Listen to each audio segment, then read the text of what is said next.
Hello दोस्तों, आपका हमारे इस चैनल में स्वागत है। आज हम बात करेंगे 5G के कुछ मल्टीपल चॉइस क्वेश्चंस के बारे में और उनके आंसर्स के बारे में। और हमारा सेकंड टॉपिक होगा 5G के अंदर SRVCC क्या होता है, वो कैसे होती है। और तीसरा टॉपिक होगा ITU-R जो IMT 2020 में क्या क्या रिक्वायरमेंट्स है 5G की। ठीक है, उस टॉपिक पर बात करेंगे। इससे पहले अगर आप हमारे चैनल पर नए व्यूवर्स हैं तो हमारे चैनल को सब्सक्राइब कर लीजिएगा।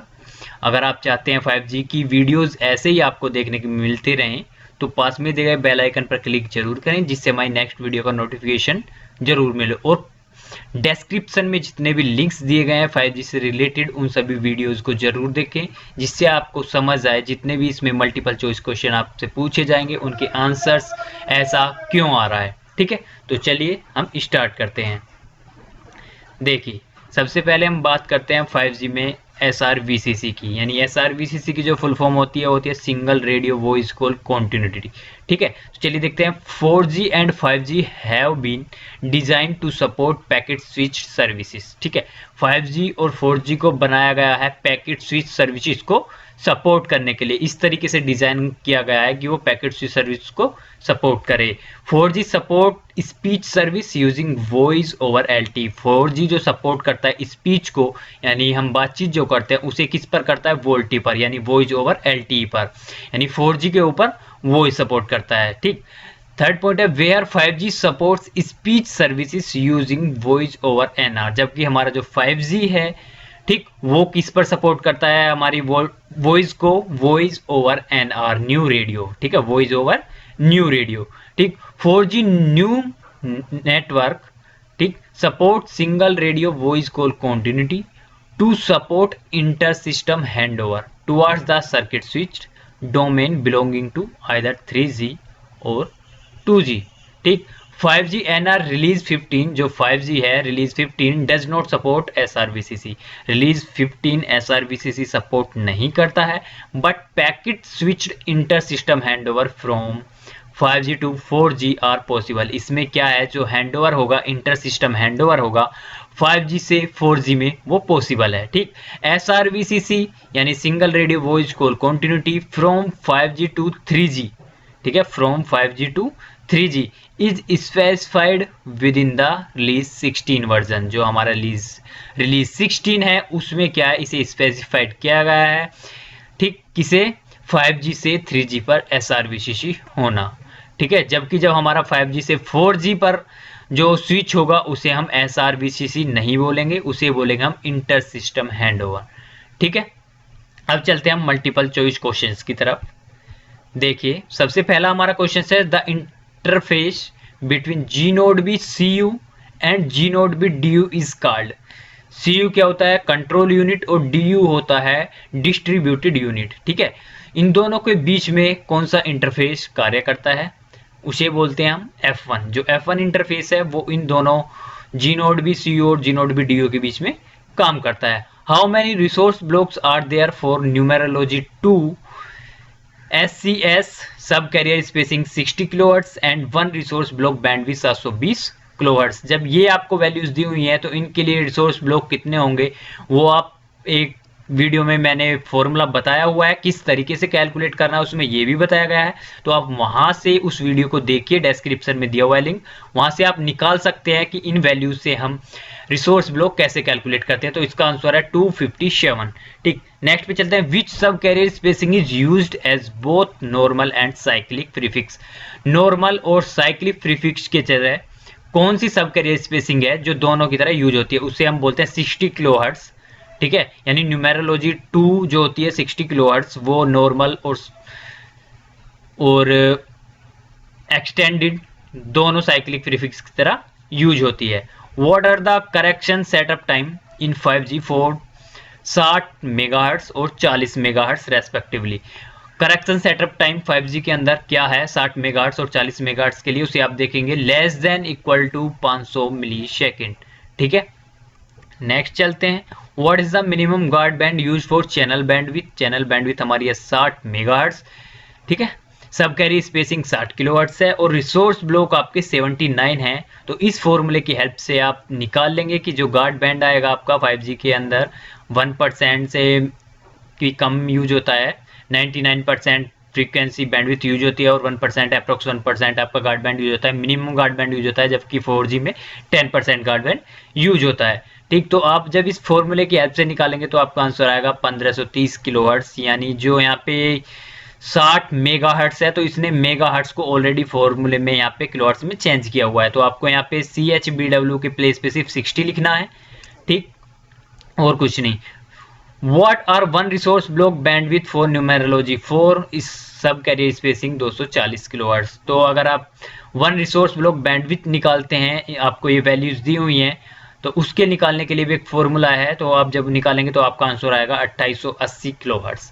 नेक्स्ट है what are the channel bandwidth use for frequency range 1, जो आपकी फ्रीक्वेंसी रेंज 1 है उसके लिए क्या क्या चैनल बैंडविथ यूज हो रही है। तो आपका आंसर है थर्ड क्वेश्चन 450 मेगाहर्ट्ज से 6 किलोहर्ट्ज, यानी 450 मेगाहर्ट्ज से 6 गीगाहर्ट्ज आपका यूज हो रहा है। What are the channel bandwidth use for frequency range 2, frequency range 2 जो है उसमें आपकी चैनल बैंडविथ क्या यूज हो रही है। तो आप देखेंगे 24.25 गीगाहर्ट्ज से 52.60 गीगाहर्ट्ज आपकी चैनल बैंडविथ यूज हो रही है फ्रीक्वेंसी रेंज 2 में। ठीक, what are the frequency range 1 in 5G NR, आप जो 5G NR है उसमें फ्रीक्वेंसी रेंज 1 क्या है, 5 मेगाहर्ट्ज से 100 मेगाहर्ट्ज। ठीक, in idle mode 5G NR use, idle mode में 5G क्या यूज करता है, CSI-RS को यूज करता है, SRS को यूज करता है, DMRS को यूज करता है, या PSS SSS PBCS DMRS को यूज करता है। अब इनकी फुल फॉर्म आप देख सकते हैं, CSI-RS होता है channel state information reference signal, idle mode में 5G में आपका ये यूज होता है, या फिर SRS यानी साउंडिंग रेफरेंस सिग्नल ये यूज होता है, या फिर DMRS डिमोडुलेशन रेफरेंस सिग्नल ये यूज होता है, या आपका primary synchronisation signal, secondary synchronisation signal, physical broadcast channel DMRS यानी डिमोडुलेशन रेफरेंस सिग्नल, आपका ये यूज होता है। तो आपका जो आंसर होगा वो फोर्थ होगा, जो आपका आइडल मोड में 5G जो यूज करता है वो इन्हें यूज करता है। ठीक, आपका नेक्स्ट है in connected mode 5G NR use, connected mode में क्या यूज करता है। तो आप देखेंगे CSI-RS को यूज करता है जो कि डाउनलिंक में यूज करता है, SRS अपलिंक में यूज होता है, DMRS डिमोडुलेशन रेफरेंस सिग्नल जो होता है वो, या फिर PSS SSS को यूज करता है। तो आपका इनमें से आंसर क्या होगा, फिफ्थ वाला होगा फॉर बोथ 1 एंड 2, यानी जो कनेक्टेड मोड है उसमें आपका जो 5G NR है वो क्या यूज करता है, CSI-RS यानी उसे डाउनलिंक में यूज करता है, और SRS को अपलिंक में यूज करता है। ठीक, नेक्स्ट क्वेश्चन है how many OFDM symbols are there in one slot in 5G, एक स्लॉट में कितने OFDM सिंबल्स हैं 5G के अंदर। तो आप बात करेंगे तो उसका आंसर होगा 14। ठीक, व्हाट इज वन सब फ्रेम ड्यूरेशन इन 5G NR, तो आपका आंसर क्या होगा 1 मिली सेकेंड, यानी वन सब फ्रेम ड्यूरेशन 5G के अंदर क्या होगा आपका 1 मिली सेकेंड, और एक स्लॉट के अंदर कितने OFDM सिंबल्स होंगे 14। What is one radio frame duration is 5G NR, एक रेडियो फ्रेम का ड्यूरेशन आपका क्या होगा 5G के अंदर 10 मिली सेकेंड, जैसा कि 4G में भी है। नेक्स्ट क्वेश्चन है what are the sampling timing unit values in 5G NR। ठीक है, what are the sampling timing unit values in 5G NR, तो जो टाइमिंग यूनिट वैल्यूज हैं आपकी वो दो हैं, TC ठीक इक्वल टू 0.509 नैनो सेकेंड और TS equal to 32.552 nanosecond, यानी ये दोनों अबोव बोथ आपका आंसर होगा। The interface in 5G NR between CU CP and CU UP is called, क्या होगा आपका E1, जो कंट्रोल प्लेन इंटरफेस है वो आपका इंटरफेस काम करता है किनके बीच में, CU CP और CU UP के बीच में। ठीक, नेक्स्ट है यहाँ पे आप CU CP की फुल फॉर्म देख लीजिए, CU होता है control unit, CP control plane और UP यूजर प्लेन। ठीक है, CU यानी control unit control plane, control unit user plane के बीच में जो आपका इंटरफेस काम करता है वो है E1 इंटरफेस। ठीक है, जिसे बोलते हैं control plane interface. What is the periodicity of MIB in 5G as per below options, जो आपके नीचे ऑप्शंस दिए गए हैं इनमें से कौन सा है जो MIB के अंदर पीरियडिसिटी है, यानी MIB की पीरियडिसिटी है, तो वो आप क्या कहेंगे 80 मिली सेकेंड, आपका आंसर क्या होगा 80 millisecond. What is the size of MIB in bits in 5G, MIB का बिट्स में साइज क्या है। ठीक है, size of MIB in bits, तो आपका आंसर क्या होगा 23 bits. What is the bit length of BCCH BCH? 5G के अंदर आपकी जो बिट लेंथ होगी BCCH BCH की क्या होगी? 24 बिट्स, यानी 23 बिट्स जो मिब साइज है और उसमें 1 ऐड करते हैं हम तो हो जाता है 24 बिट्स। ठीक, अब ITU और IMT 2020 रिक्वायरमेंट्स आपकी क्या हैं वो बात कर लेते हैं। The minimum requirement of control plane latency is, जो कंट्रोल प्लेन लेटेंसी है उसकी मिनिमम रिक्वायरमेंट क्या है?